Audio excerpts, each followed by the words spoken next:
ایک دور کی بات ہے۔ ایک شہر تھا جس کا نام نورآباد تھا۔ یہ شہر کبھی اپنی دیانت، انصاف اور اللہ کے خوف کے لیے مشہور تھا۔ لوگ سچ بولتے، حق ادا کرتے اور ایک دوسرے کا خیال رکھتے تھے۔ مگر وقت کے ساتھ ساتھ دنیا کی چمک دمک نے ان کے دل بدل دیے۔ شہر کے بیچوں بیچ ایک پرانا ترازو نصب تھا۔ کہا جاتا تھا کہ یہ ترازو عام نہیں بلکہ اللہ کی طرف سے ایک نشانی ہے۔ جب تک شہر کے لوگ انصاف پر قائم رہیں گے، یہ ترازو سیدھا رہے گا، لیکن اگر ظلم بڑھ جائے تو اس کا پلڑا جھک جائے گا۔ ایک دن شہر کے ایک نیک بزرگ حضرت سلیم نے دیکھا کہ ترازو کا ایک پلڑا نیچے جھک گیا ہے۔ انہوں نے لوگوں کو جمع کیا اور کہا، اے لوگو، یہ صرف ایک لوہے کا ترازو نہیں، یہ تمہارے اعمال کا عکس ہے۔ تمہارے ظلم، تمہاری ناانصافیاں اس کو جھکا رہی ہیں۔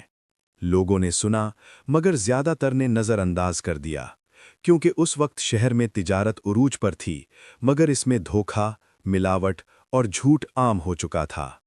اسی شہر میں ایک نوجوان تھا، احمد۔ وہ ایک غریب مزدور کا بیٹا تھا، مگر اس کے دل میں اللہ کا خوف اور سچائی کی روشنی تھی۔ ایک دن وہ بازار گیا اور دیکھا کہ ایک تاجر پانی میں دودھ ملا رہا ہے۔ احمد نے کہا، بھائی، یہ دھوکہ ہے، اللہ سب دیکھ رہا ہے۔ تاجر ہنسا اور بولا، آج کل سچ بول کر کوئی زندہ نہیں رہ سکتا، لڑکے۔ یہ سن کر احمد کا دل کانپ گیا۔ اسی رات احمد نے خواب دیکھا۔ اس نے دیکھا کہ وہی ترازو آسمان تک بلند ہو گیا ہے۔ ایک پلڑے میں لوگوں کے گناہ تھے، دھوکہ، ظلم، لالچ، اور دوسرے پلڑے میں نیکیاں۔ مگر گناہوں والا پلڑا بہت بھاری تھا اور زمین پھٹ رہی تھی۔ ایک طرف آگ بھڑک رہی تھی اور دوسری طرف پانی خشک ہو رہا تھا۔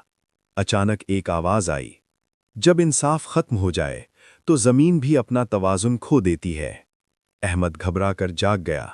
اس نے فیصلہ کیا کہ وہ شہر کو بدلنے کی کوشش کرے گا۔ اگلے دن وہ حضرت سلیم کے پاس گیا اور اپنا خواب سنایا۔ بزرگ نے آنکھیں بند کر کے کہا، بیٹا، یہ صرف خواب نہیں، یہ ایک تنبیہ ہے۔ اگر ہم نے ابھی بھی توبہ نہ کی تو اللہ کا عذاب قریب ہو سکتا ہے۔ دونوں نے مل کر لوگوں کو نصیحت شروع کی۔ وہ بازاروں میں جاتے، لوگوں کو قرآن کی آیتیں سناتے اور ناپ تول میں کمی نہ کرو۔ بے شک اللہ انصاف کرنے والوں کو پسند کرتا ہے۔ کچھ لوگوں کے دل بدلنے لگے، مگر بہت سے اب بھی دنیا کی محبت میں غرق تھے۔ پھر ایک دن عجیب واقعہ ہوا۔ شہر کے قریب زمین میں ایک بڑا شگاف پڑ گیا۔ ایک طرف سے آگ نکلنے لگی اور دوسری طرف پانی کا چشمہ خشک ہو گیا۔ لوگ خوف زدہ ہو گئے۔ وہ سب دوڑ کر ترازو کے پاس آئے۔ اب وہ پہلے سے زیادہ جھکا ہوا تھا۔ لوگ چیخنے لگے، یہ کیا ہو رہا ہے؟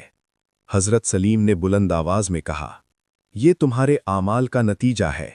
جب انسان انصاف چھوڑ دیتا ہے تو زمین بھی اس کے خلاف گواہی دیتی ہے۔ اب لوگوں کے دل ٹوٹنے لگے۔ وہ رونے لگے، توبہ کرنے لگے۔ احمد نے کہا، آؤ، ہم سب مل کر اللہ سے معافی مانگیں اور وعدہ کریں کہ ہم سچائی اور انصاف پر چلیں گے۔ لوگوں نے ہاتھ اٹھائے، آنسو بہائے اور دل سے توبہ کی۔ کچھ دنوں بعد ایک معجزہ ہوا۔ زمین کا شگاف آہستہ آہستہ بند ہونے لگا۔ آگ بجھ گئی اور خشک چشمے میں دوبارہ پانی بہنے لگا۔ اور سب سے حیران کن بات، وہ ترازو سیدھا ہو گیا۔ حضرت سلیم نے مسکرا کر کہا، دیکھا، اللہ بڑا مہربان ہے۔ جب بندہ سچے دل سے پلٹتا ہے تو وہ زمین کو بھی سکون دے دیتا ہے۔ اس دن کے بعد نورآباد کے لوگ بدل گئے۔ انہوں نے سچائی، انصاف اور اللہ کے خوف کو اپنی زندگی کا حصہ بنا لیا۔ اور وہ ترازو، وہ آج بھی وہاں کھڑا ہے، خاموش مگر گواہ۔ سبق: یہ کہانی ہمیں یاد دلاتی ہے کہ انصاف صرف عدالتوں میں نہیں بلکہ ہمارے روزمرہ کے اعمال میں ہوتا ہے۔ جب ہم حق ادا کرتے ہیں تو دنیا میں توازن قائم رہتا ہے، اور جب ہم ظلم کرتے ہیں تو اس کا اثر صرف ہم پر نہیں، پوری دنیا پر پڑتا ہے۔